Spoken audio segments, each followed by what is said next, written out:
it's just Martine and welcome to the start of another weekly reading vlog. It's May 8th, 11:20 a.m. and it's a good Monday morning here, very productive. I'm uploading a video right now. I'm in the middle of lots of books, so hopefully we'll finish some this week. Welcome to the vlog. Let's get to it. Slow down, hold on tight now. It's okay to meet me at the front line. I've got cold feet, winter drives me wild. I can't fly down on the... Good morning. It's Tuesday morning, bright and early, 8:54. And last night I did finish reading a book. I finished reading What Happened to Rachel Riley, which is a middle grade kind of mystery, and there's a podcast element to it, but it's really huge trigger warning, all about sexual harassment of young girls. And for most of it, I was like, yeah, 4 to 4.5 star vibes. And then by the end, I was like, I need to give it a 5 star. It made me feel too many things. It brought up too many emotions in me, so 5 stars. It is. I know the initial reaction to a book with this type of topic for this young of a demographic would be, why are you telling kids about these things? I think the book answers that perfectly, because the girls in this book are not told what to do and they feel like they cannot trust adults to help them. And so even though they're uncomfortable, they don't say anything. And this book teaches girls how to stand up for themselves, how to take back their own dignity, and how to assert themselves in those situations and say, you're making me uncomfortable, stop. And I loved that. And so at first, I also had the reaction, would I want a child that I cared about who was that young to read this book?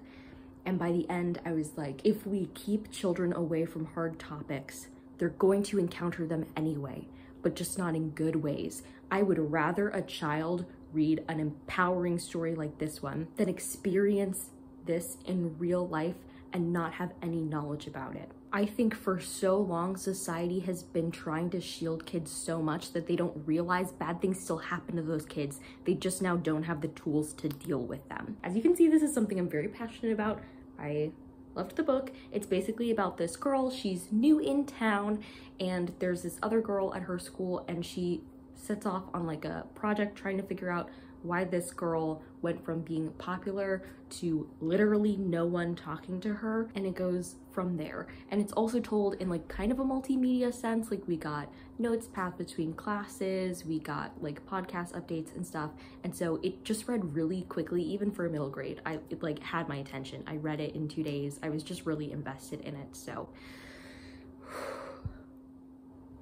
it was great. It was great, incredible, loved it. That's where we're at today. I just filmed an exciting announcement that will go up way before this. So it's my Ancient Wonders readathon team captain announcement. Hooray.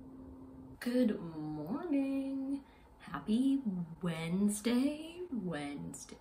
Last night I finished this chonker, Cloud Street by Tim Winton, which is an Australian book that's very famous in Australia. Unfortunately for me, this didn't hit quite in the way I wanted it to. I'm giving this 2.5 stars. The writing and narrative style both just didn't quite work for me. More the narrative style. It just didn't feel as cohesive as I wanted it to, especially for such a long book. Each of the like chapters in this is very short and we skip around to a lot of different family members in this, and it just didn't feel as like cohesive as I needed it to be to fully understand everything, which is probably a me problem. But just of note, this is a book about 2 families that end up living in the same big house and all the journeys they go on together and experience. It's a weird set of characters. Some of the language in here is a bit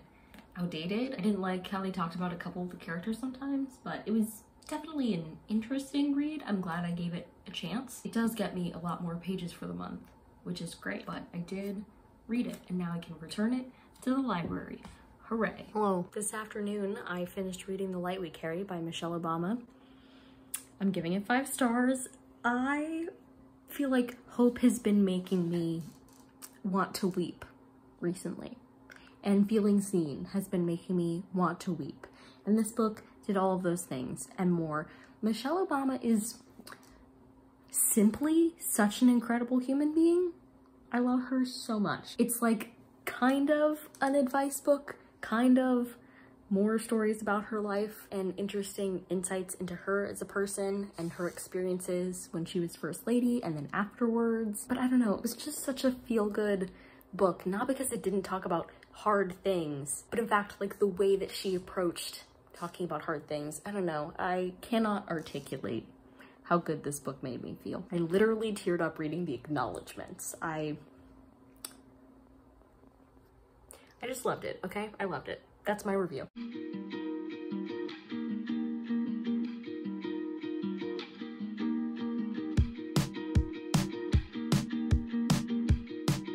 Good morning. Happy Thursday. I am actually here to talk to you because I want to lay out some goals for the rest of this vlog. I know I've finished a couple books, but I would really love to do a weekend vlog this weekend. Like, that's the vibe I'm looking for right now. So I want to finish at least one more book in this vlog, which is interesting because I have 2 days to do that. And I'm nowhere close to the end of any of the books that I'm reading. So there's that. Also, now that I think about it, some of them are secret books, so I have to make sure not to make that the one book I finish in the next 2 days. So we're gonna have to see how we get along with that, but I think I can make it happen. Methinks I can make it happen. So let's do it. Mac and cheese time. Good morning. I just finished The Last Chinese Chef by Nicole Moens, and I'm giving it 5 stars. The writing, I loved. The setting, incredible. The food descriptions, otherworldly. And the only reason I picked up this book is because I needed to fulfill a prompt for some readathon about a book where a main character is a chef. And I Googled that and this came up. And so I read it and I loved it. I read this in a span of 3 days and it was almost exclusively what I read yesterday. Yesterday, the only thing I read besides this was 17 pages of another book. The rest of my reading for the day, hours and hours of reading, was for this book. I didn't get tired of it. I found it fascinating. So this one is about this woman and she's recently been widowed and then she gets the news that somebody in China is making a patriarch claim for her dead husband. And so she needs to go over there to like deal with that. While she's there, she's like a food writer. And so her company is like, well, why don't you write about this chef while you're there? Because we're going to send somebody to do it anyway. And so that's our other main character, who is a Chinese American chef who's returned to China to learn from some of his older family members and the community how to do like really traditional imperial style Chinese cooking. They meet to write this article and wow, I was really rooting for these characters. And one thing happened that made me really, really sad, but I think it was the right move in the book. Regardless, it hurt, but I had such a great time reading this. Like, it's hard to tell you the experience of reading this. It was just one of those books that was beautiful and thoughtful and interesting. And I'm so glad that I gave it a shot. Just randomly for needing a book with the main character that's a chef. So major win. And see, I did finish another book in this vlog. Double win. So I'm going to end this vlog here and start a weekend vlog. If you liked it, go ahead and give it a big thumbs up and comment down below what's a book that you picked up on a total whim that ended up being a 5-star incredible read. And subscribe for more reading, writing, and college lifestyle content. And until next time, bye humans, bye!